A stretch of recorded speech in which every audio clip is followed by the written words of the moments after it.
Bienvenidos a Experience Zone, donde podrán encontrar lo mejor del mundo de los videojuegos, walkthroughs, reseñas, mesas de discusión y las noticias más relevantes de la semana. En nuestro primer video hablaremos de la conferencia de Xbox en el E3. Tras el amargo sabor de boca que nos dejaron el 21 de mayo con el anuncio del Xbox One y el poco interés que le pusieron a los videojuegos, Microsoft prometió deslumbrarnos en esta ocasión diciendo que todo sería acerca de juegos. Veamos qué nos encontramos. Microsoft abrió la conferencia con un video de Metal Gear 5 Phantom Pain, algo que realmente pocos esperábamos debido a la relación existente en el pasado entre la saga Metal Gear y PlayStation, y realmente lucía muy bien. Otros juegos que se presentaron fueron Dead Rising 3, una exclusiva que realmente llamó la atención de muchos, siendo un mundo abierto y viendo decenas y decenas de zombies en pantalla. También pudimos ver Quantum Break, juego producido por Remedy, que ya habíamos visto un poco acerca de él el 21 de mayo en la conferencia anterior y cada vez luce más interesante. También pudimos ver la presentación del primer juego de Respawn Entertainment, el tan esperado Titanfall, donde los jugadores podrán utilizar soldados del futuro tanto como mechas. Vimos un demo multijugador que resultó realmente muy atractivo. También pudimos ver un video acerca de Halo 5 que se anunció que correrá a 60 cuadros por segundo en el Xbox One. Otra exclusiva que vimos fue el juego D4, el cual no entendimos la mayoría de qué trataba, pero más adelante esperemos que a lo largo del E3 se revele de qué trata este juego.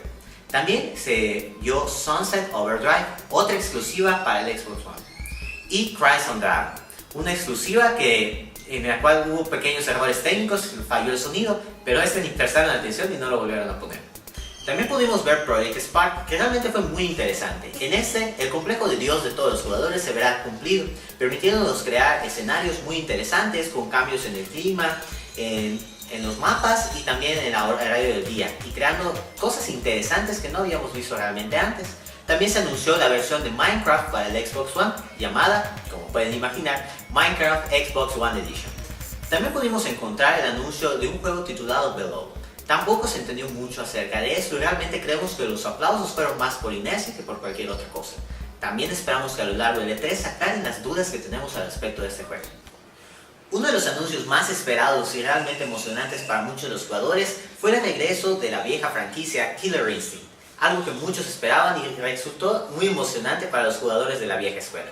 También vimos el anuncio de la exclusiva de Rise, el cual luce ciertamente interesante y pudimos ver lo que se podrá lograr en cuestión de gráficos gracias al motor de Crytek de próxima generación. Otros dos juegos que se anunciaron fue Dark Souls 2 y el lanzamiento de The Witcher 3 para Xbox One. También pudimos ver un video de Battlefield 4 en el cual hubieron ciertos problemas en la presentación. Incluso se tuvo que apagar todo y volver a encender para poder ver el video ahora sí. Entre otras cosas, también vimos una alianza con Twitch, mediante la cual el Xbox One será capaz de subir en vivo transmisiones de nuestros juegos favoritos. Y también habrá una opción llamada Upload Studio que nos permitirá grabar y más tarde subir e incluso editar los videos in-game. Entre otras cosas, también se anunció un nuevo modelo del Xbox 360, podríamos llamarle la versión Slim del Slim. Microsoft regalará 2 juegos gratuitos cada mes para los usuarios del servicio Xbox Live Gold, algo que realmente consideramos una táctica para aminorar el impacto que tuvo más tarde el anuncio del precio del Xbox One, y con eso terminaremos el precio y la salida del Xbox One. El Xbox One fue anunciado para salir en noviembre de este año y con un precio de $499 en la Unión Americana. Realmente un precio bastante elevado, todavía más si nos ponemos a pensar en cuánto costará para nosotros los usuarios mexicanos. Bueno, seguiremos informando los demás eventos del E3. La verdad es que Microsoft dejó una muy pequeña brecha para PlayStation, que tendrá que hacer algo muy sorprendente para impresionarnos a todos.